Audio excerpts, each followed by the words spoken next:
વિદ્યાર્થી મિત્રો good morning. આજે આપણે ધોરણ 7 વિષય ગણિત એમાં ચેપ્ટર 5 રેખા અને ખૂણા એમાં આપણે કોટિકોણ અને પૂરક કોણ જે આપણને આપ્યું છે એનો આજે આપણે અહીંયા અભ્યાસ કરવાનો છે। તો કોટિકોણ કોને કહેવાય અને પૂરક કોણ કોને કહેવાય આજે આપણે આ બંનેનો અહીંયા અભ્યાસ કરવાનો છે। તો દરેક વિદ્યાર્થી મિત્રોએ નોટ અને પેન તમારી સાથે રાખવાની છે અને આજે આપણે આ બંને જે કોટિકોણ અને પૂરક કોણ આપ્યા છે એનો આપણે સરસ રીતે અહીંયા અભ્યાસ કરવાનો છે। એના પછી એની વ્યાખ્યા પણ જોવાના છે, એનું સૂત્ર પણ જોવાના છે અને પછી એ બંને દ્વારા આપણે અહીંયા નાના દાખલા ગણવાના છે। તો ચાલો વિદ્યાર્થી મિત્રો આપણે શરૂઆત કરીએ છીએ। એમાં નંબર 1 છે કોટિકોણ। તો કોટિકોણ શબ્દ ધોરણ 6 માં તમે કદાચ શીખી ગયા છો। ધોરણ 6 માં પણ કોટિકોણ શબ્દ આવતો હતો। જેમ કાટકોણ હોય એમ કોટિકોણ હોય। કાટકોણનો જે સરવાળો છે, કાટકોણ હંમેશા 90 અંશનો હોય તો કોટિકોણ પણ હંમેશા 90 અંશનો હોય। તમે આપણે યાદ રાખવાનું કે કાટકોણ હંમેશા 90 અંશનો હોય તો કોટિકોણ પણ હંમેશા 90 અંશનો ખૂણો હોય। તો યાદ રાખવાનું જ્યારે પણ શબ્દ કોટિકોણ આવે એટલે આપણે 90 અંશ યાદ રાખવાના। હું તમને સિમ્પલ શીખવાડ દઉં કે જ્યારે પણ શબ્દ શું આવે કોટિકોણ આવે એટલે આપણે 90 અંશ યાદ રાખવાના। જેમ આપણે શીખતા હતા કે કાટકોણ કોને કહેવાય તો કાટકોણ હંમેશા 90 અંશનો જ ખૂણો હોય।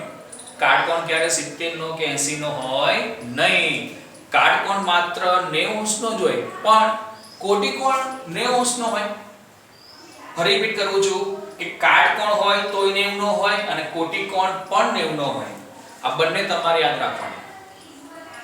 કાટકોણ હોય તો 90 અંશનો ખૂણો હોય અને કોટિકોણ પણ 90 અંશનો હોય। યાદ રાખવાનું કે કોટિકોણ છે એટલે એના બે જે ખૂણાનો સરવાળો 90 અંશ થાય।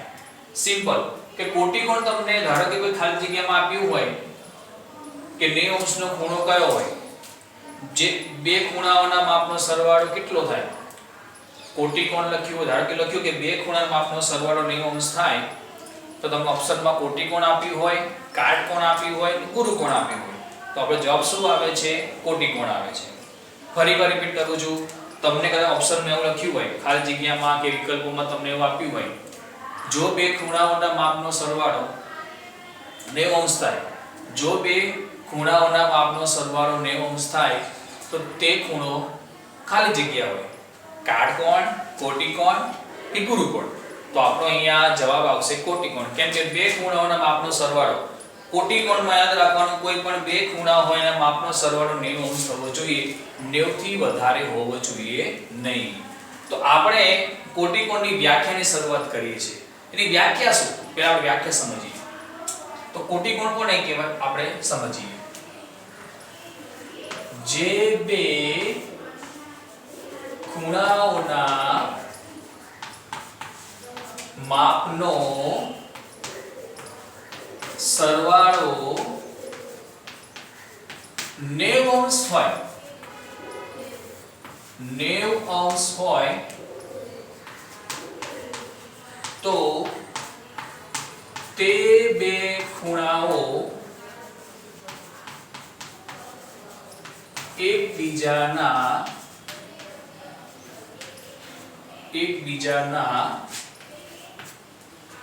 કોટિકોણ કહેવાય।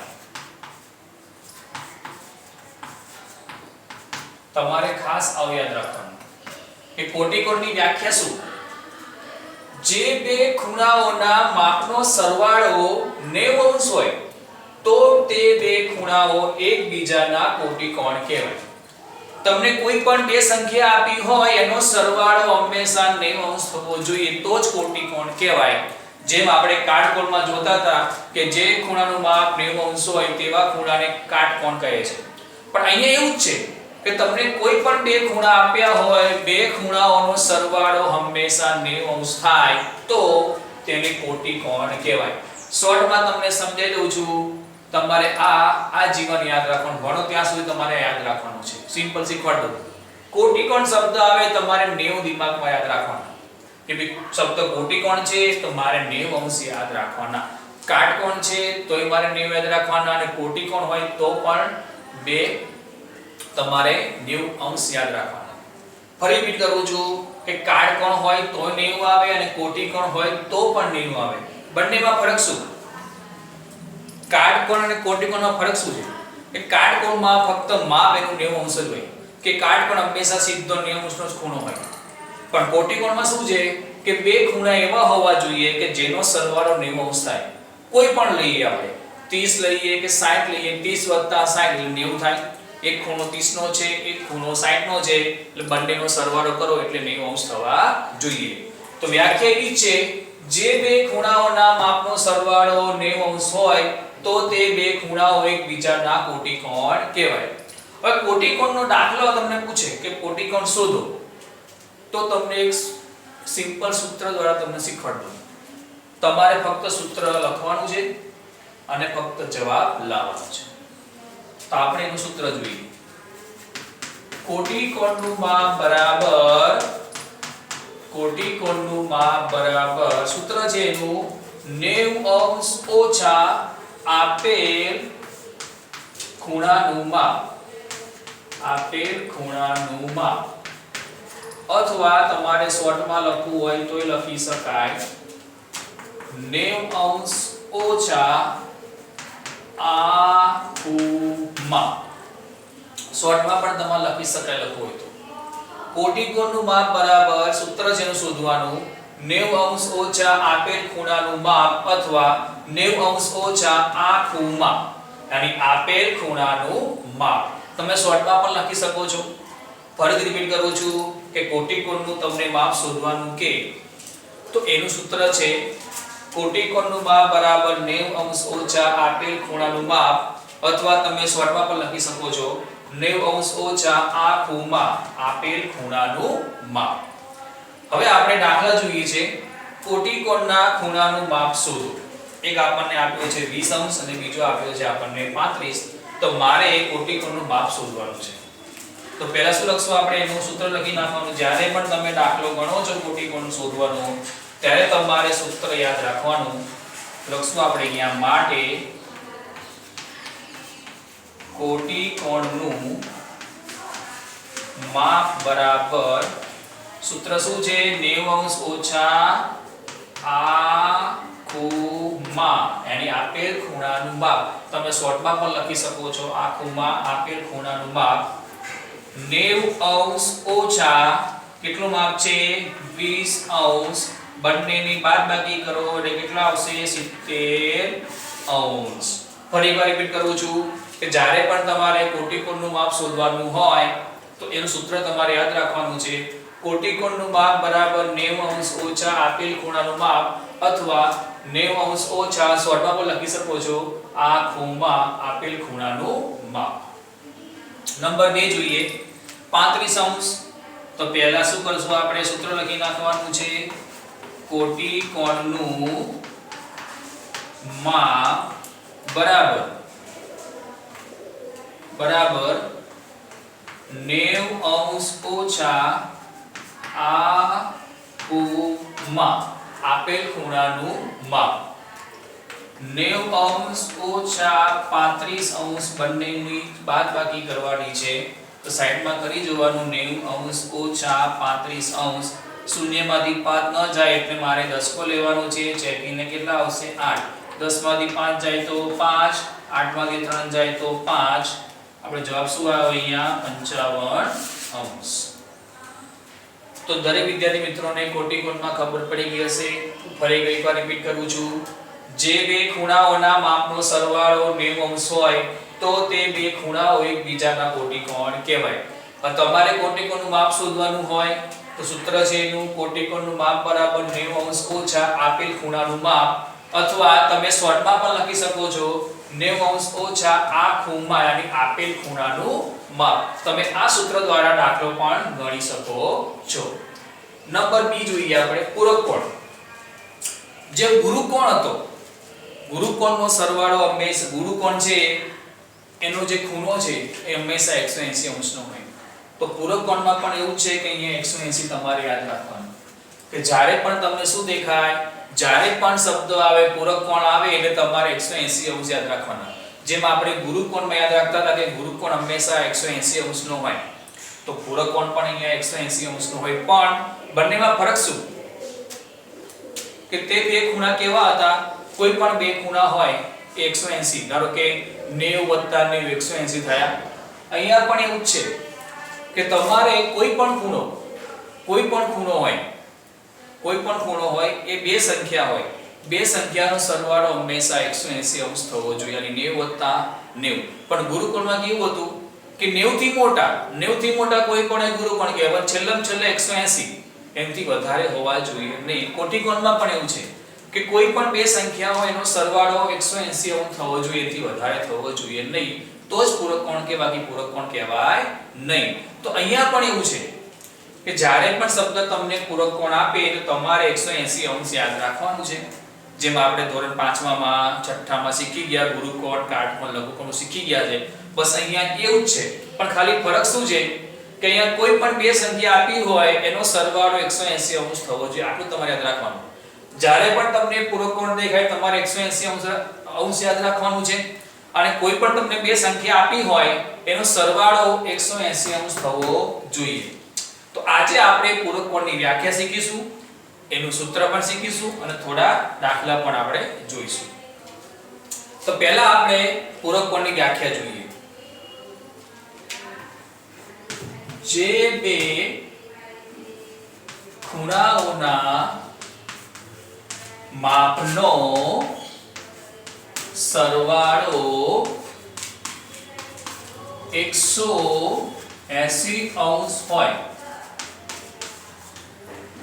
જે બે ખૂણાઓના માપનો સરવાળો 180 અંશ હોય તે બે ખૂણાઓ એકબીજાના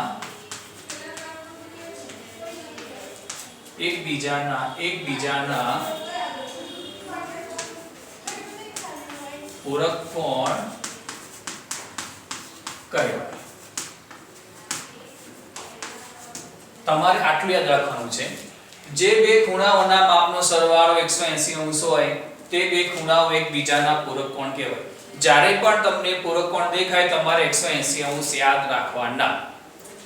હવે પૂરક કોણ શોધવાનું સૂત્ર છે, પૂરક કોણનું માપ બરાબર 180 અંશ ઓછા આપેલ ખૂણાનું માપ. અથવા તમે શોર્ટમાં પણ લખી શકો છો, મેં આગળ લખ્યું એ પ્રમાણે, અથવા 180 અંશ ઓછા આ ખૂણા, yani આપેલ ખૂણાનું માપ. ફરી રિપીટ કરું છું, જે બે ખૂણાઓના માપનો સરવાળો 180 અંશ હોય તે બે ખૂણાઓ એકબીજાના શું કહેવાય છે, એકબીજાના પૂરક કોણ કહેવાય છે. હવે તમારે પૂરક કોણનું માપ શોધવું હોય તો પૂરક કોણનું માપ બરાબર 180 અંશ ઓછા આપેલ ખૂણાનું માપ, અથવા તમે શોર્ટમાં પણ લખી શકો છો 180 અંશ ઓછા આખું માપ આપેલ ખૂણાનું માપ. હવે આપણે સૂત્ર દ્વારા દાખલા ગણીએ. પૂરક કોણના ખૂણાનું મારે અહીંયા માપ શોધવાનું છે. પહેલું છે 120 અંશ. તો પહેલા શું લખશું આપણે અહીંયા, માટે પૂરક કોણનું માપ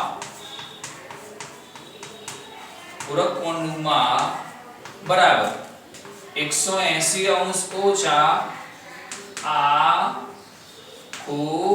માપ, yani આપેલ ખૂણાનું માપ. 180 અંશ ઓછા કેટલું માપ છે, 120 અંશ, બાદબાકી કરવાની છે આપણે, કેટલા આવે છે, 60 અંશ.